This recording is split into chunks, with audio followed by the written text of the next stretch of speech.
Welcome to the Monday Monologue. Well, today I want to talk about a few things. One of them is this color preamp that I got done.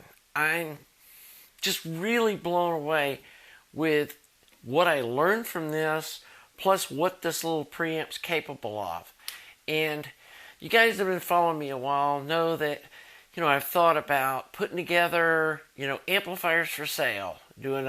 Originally it was a production of the 6SQ7 EL34. But when I built the second one, really trying to hustle and see how quick I could build one of those for sale, it ended up still taking way too long. It was just, there's so much fabrication work to do and dealing with multiple transformers and all that stuff. It was going to be really difficult to make it worth my while to even sell those for $1,200. And I'm just not sure there's a market for a single-ended EL34 amp that's basically using Ed core and Hammond iron and stuff. It's nothing super special. It's a good sounding amp, but it doesn't stand out from the crowd kind of a product. And people have been interested in doing the 300B deal. But 300B amp, $1,000 in parts.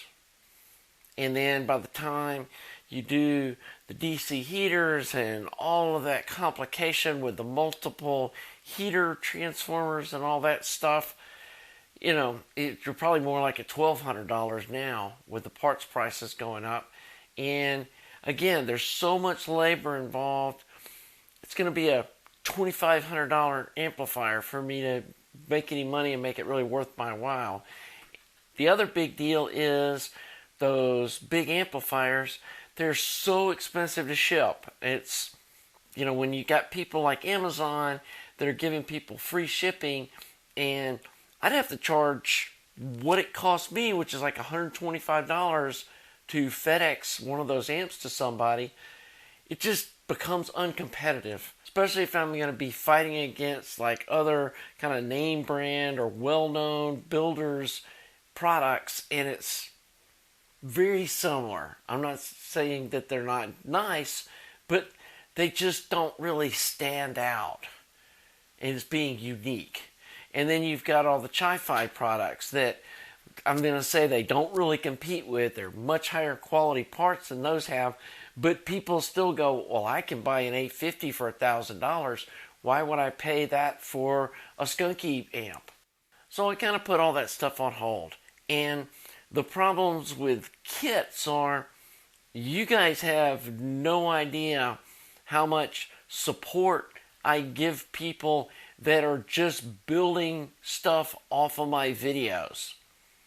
And I can't imagine what it would be like selling people kits, because people are going to buy them that have no idea what they're doing.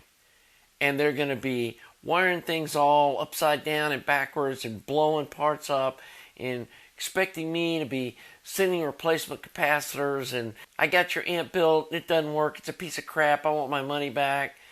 Just that whole customer support with kits wasn't something that I was really willing to do.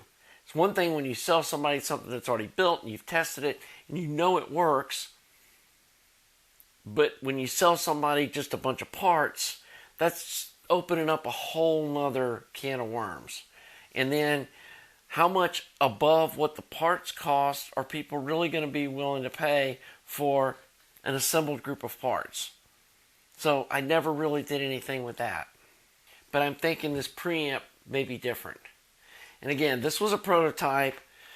Somebody else built this chassis.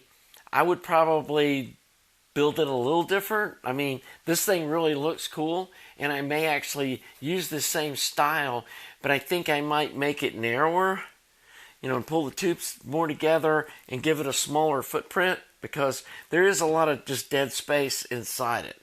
And I think I can make it smaller and still be fairly easy to service and function just as well. And then it would be easier for people to, find a spot in their stereo rack for this. But the main thing is, there's nothing in competition with what this preamp does. And again, it's not going to be for everybody, and I'm going to be super upfront about what this preamp's all about.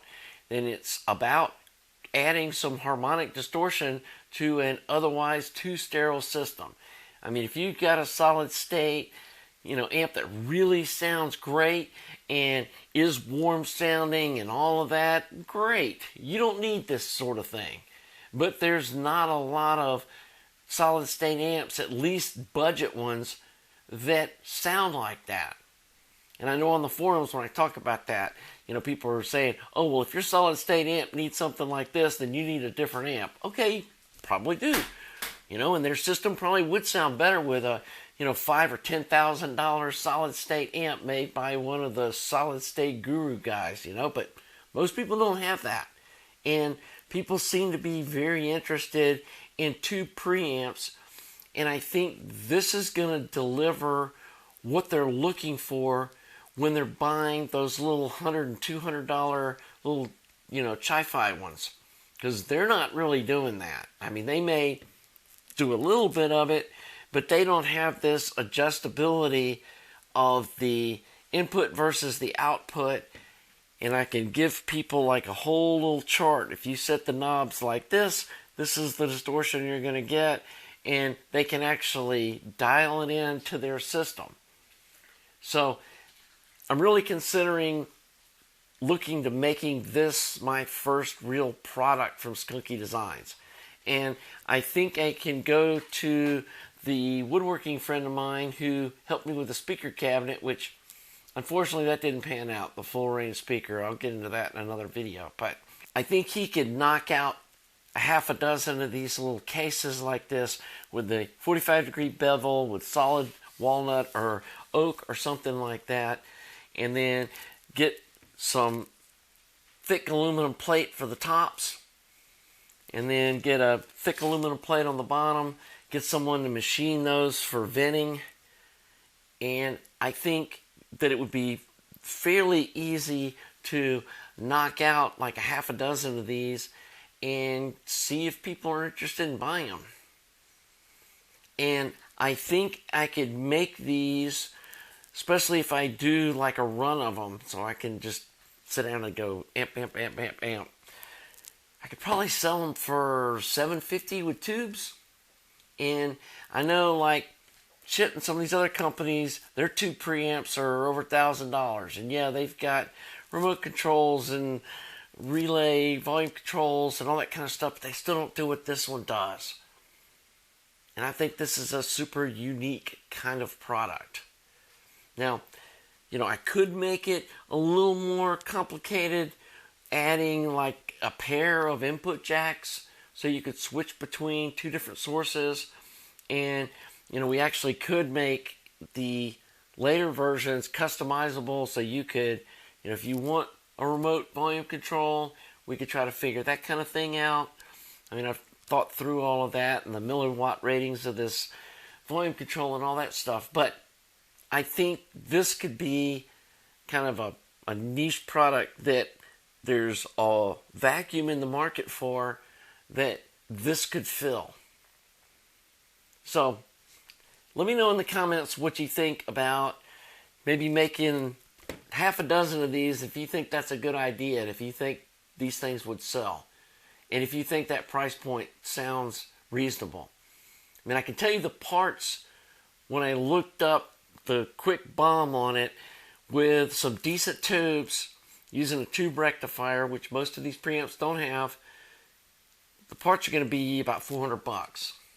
So I can't price it too low because I'm probably going to have to pay $100 for the chassis, their fab work, plus buying the aluminum plate and stuff to make a nice thing, plus buying some of these little dress-up little rings and stuff.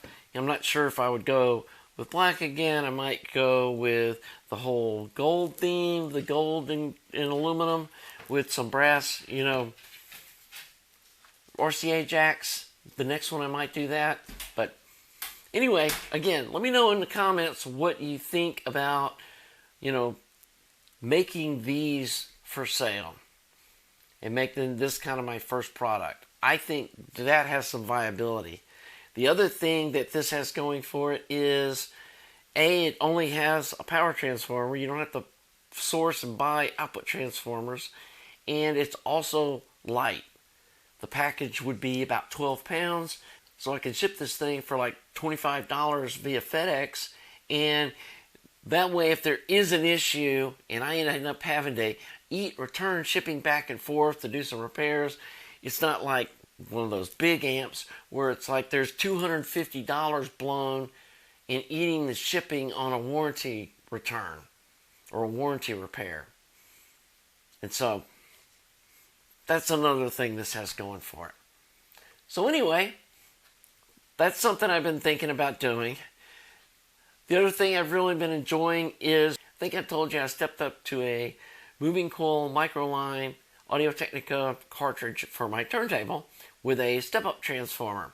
And it's not like night and day different from that good microline, I think it's a 540 ml AT cartridge that I was using. That's a moving magnet that works straight with my phono stage with no step-up transformer. But I do feel it's pulling out some detail that the moving magnet cartridge didn't. And I do feel like that it wasn't cheap between the step-up transformer, little box, and the moving coil cartridge. That ended up being like $1,000. And I was kind of on the fence. Do I upgrade my old Techniques belt drive semi-automatic turntable with a new turntable and spend $1,000 there? Or do I put it in the cartridge and a step-up transformer? And I think I made the right move. I don't think changing the turntable would have made the difference that this phono cartridge has. And then I still have my moving magnet cartridge that I can use, on some maybe not so pristine vinyl, and save my really good cartridge for my super nice vinyl. So that's been something I've been enjoying today. I was actually going to work on making this video earlier today and ended up spending 3 hours listening to vinyl this afternoon instead, which, hey, it's Memorial Day, right? So anyway, the other thing that I've been looking into is, what is a good, reasonably priced multimeter? And you've probably seen that I've got a Fluke meter, which that's kind of the gold standard, but they're also really expensive.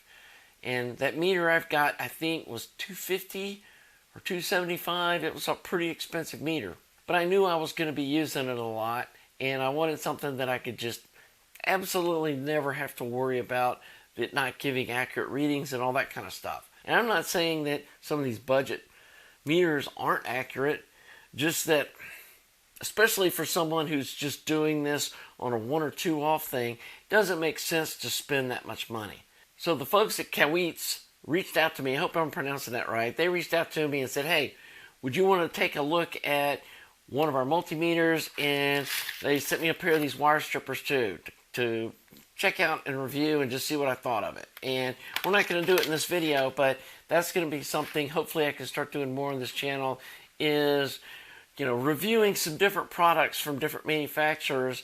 And I've told these folks, I'm sorry if your stuff isn't good. I'm going to tell the truth. I'm not going to candy coat it just because you're sending me this stuff to check out. So we're going to be doing a test on their little multimeter, and I'm going to start using these in some of my bills. I like the idea that they've got the strippers with the cutters on the tip, because I've got some cutters, strippers, but the strippers are on this end and the cutters are in here.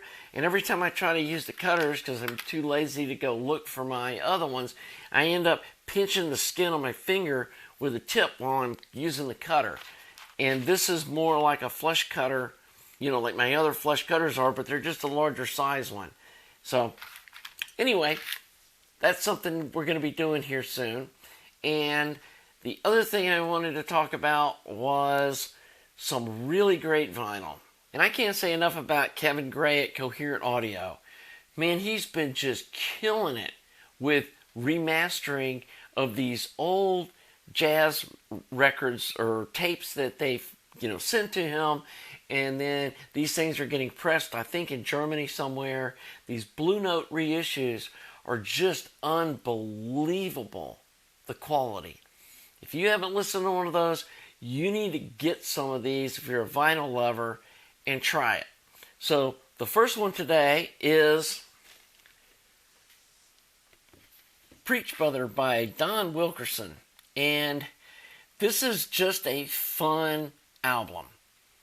I mean, I had a blast listening to it today. Like I said, I had other things in mind that I was going to do today. But these showed up from Amazon yesterday, and when I put this one on, I couldn't stop. I had to listen to both sides of it. It was just so fun.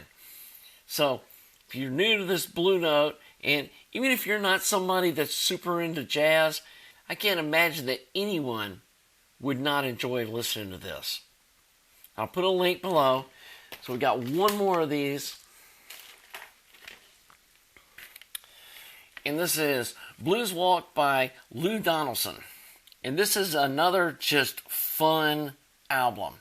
You can tell these guys are having a blast recording this. And again, I don't know, how I got started these Blue Note things. I think I just saw them on Amazon, and I bought my first one about a year ago.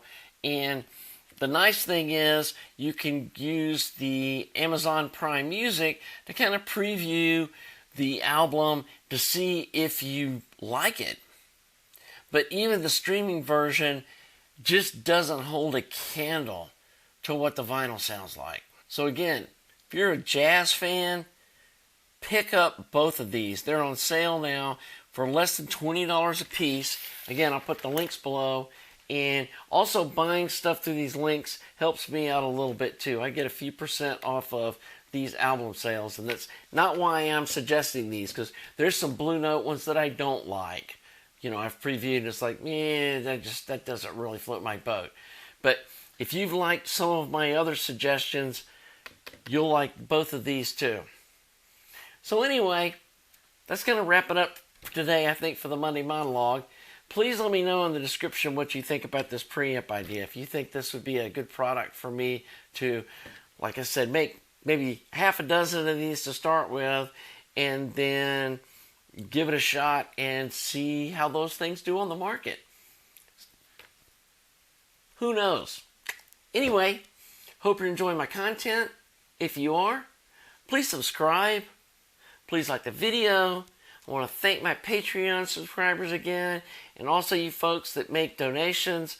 And I think some people make donations when I've helped them out with their kit builds or whatever, not their kit builds, but their project builds following my videos. So anyway, thanks to all you guys too. And I'll see you next time for the Monday Monologue.